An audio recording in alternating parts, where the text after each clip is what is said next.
Շատ մարդիկ համոզված են, որ ականջի աղմուկը անբուժելի է։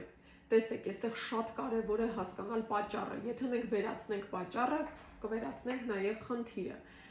Օրինակ, եթե ականջի աղմուկը դա ականջում հեղուկի հետևանք է, հեղուկը կհեռացնենք, աղմուկը կանցնի։ Կամ օրինակ, եթե ոսկրկի շղթայի խնդիր է, ոսկրկի շղթան կփոխարինենք, աղմուկը կանցնի։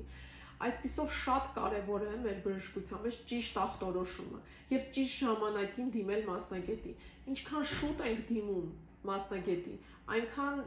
բուժումը ավելի արդյունավետ է լինում, քանի որ լսողական օրգանը ուղիղ կապի մեջ է ժամանակի հետ։ Ինչքան ուշ ենք դիմում, այնքան վերականգնվելու հավանականությունը ավելի ցածր է։ Իսկ ինչպես ենք հետազոտում, որպեսզի հասկանանք խնդիրը, նրա պատճառը, առաջին եւ ամենակարևոր հետազոտությունը ականջի աղմուկների դեպքում դա աուդիոմետրիան է։